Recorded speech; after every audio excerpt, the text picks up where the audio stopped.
Hello friends, स्वागत है आपका बीके टू जेड में।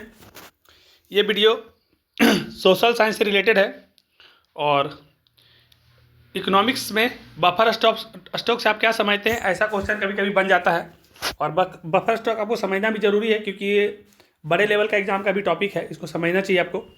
और आप चाहे किसी भी क्लास में पढ़ते हैं, 9 में 10 में जिसमें भी पढ़ते हैं, तो आपके लिए ज़रूरी वीडियो हो सकता है। तो ध्यान से सुनिए और इसको समझने का कोशिश करिए। 1 से 2 बार में आपको समझ में आ जाएगा और इसको आप नोट भी कर सकते हैं। तो हम शुरू करते हैं इस वीडियो को कि बफर स्टॉक से आप क्या समझते हैं या बफर स्टॉक है क्या, बफर स्टॉक कहते किसको है। तो बफर स्टॉक का मतलब है कि किसी वस्तु का भंडार जिसका इस्तेमाल किसी वस्तु की कीमत में उतार चढ़ाव या आपात स्थिति में निपटने के लिए किया जाता है। जैसे कहने का मतलब बफर स्टॉक का मतलब ये हो गया कि सरकार के द्वारा बहुत ज़्यादा मात्रा में वस्तु को खरीद करके रखा जाता है। कभी भी आपात का स्थिति आ जाए, भूकंप आ जाए या ऐसा कुछ आ जाए जिसके कारण कीमतें बहुत ज़्यादा बढ़ सकती है, घट सकती है, तो उस स्थिति को संभालने के लिए सरकार इसको स्टॉक करके रखती है। इसे सुरक्षा स्टॉक भी या इन्वेंट्री बफर भी कहते हैं। बफर स्टॉक आमतौर पर जरूरी वस्तुओं और खाद्यान्नों के लिए बनाया जाता है।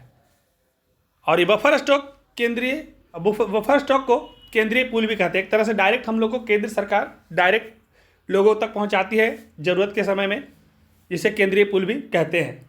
बफर स्टॉक का इस्तेमाल लक्षित सार्वजनिक वितरण प्रणाली के तहत वितरण के लिए किया जाता है।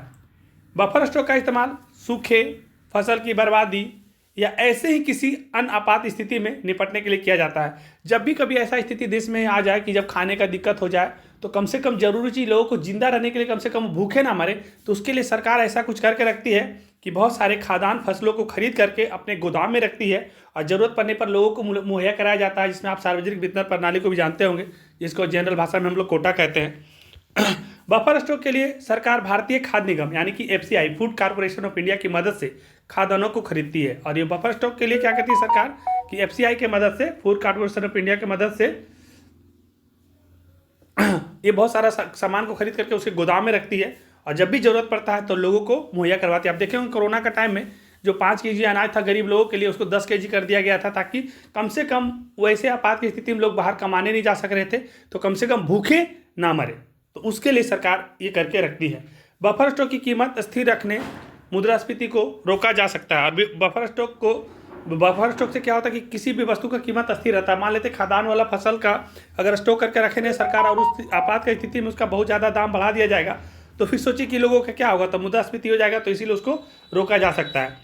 बफर स्टॉक के लिए आर्थिक मामलों की कैबिनेट समिति हर साल 4 बार न्यूनतम बफर मापदंड तय करती है। और बफर स्टॉक के लिए क्या करता है, जो आर्थिक मामलों की देखरेख करते हैं वो इसको हर साल 4 बार इसका मतलब कि देखरेख करते हैं, साल में 4 बार इसका देखरेख करते हैं, उसको न्यूनतम बफर मापदंड तय करती है। और वो क्या करती है कि कम से कम रेट सभी चीज़ का रहे, बहुत ज़्यादा कोई भी चीज़ का कीमत अनबैलेंस ना हो जाए, बहुत ज़्यादा बढ़ घट ना जाए, तो इसका ध्यान ये रखती है। बफर स्टॉक काफ़ी इंपॉर्टेंट टॉपिक है, इसको आप 1 से 2 बार सुनिए और इसको आप लिख लीजिए। ये किसी भी एग्जाम में आता है, खास करके सोशल साइंस के एग्जाम में बनता ही बनता है। तो हम इस वीडियो को भी समाप्त करते हैं क्योंकि अभी हम धीरे धीरे करके और भी वीडियो लाएंगे, तो आप लोग बने रहिएगा। और जो भी चैनल को सब्सक्राइब नहीं किया कर लीजिए, क्योंकि धीरे धीरे करके अच्छे अच्छे कंटेंट तो आएंगे और स्मार्ट बोर्ड का भी तैयारी चल ही रहा है, तो सारा कुछ पूरा करने के लिए जा रहे हैं धीरे धीरे करके। तो आप लोग बने रहें और जो सब्सक्राइब नहीं किया कर लीजिए और जो लाइक नहीं है उस वीडियो को लाइक कर दीजिए। धन्यवाद।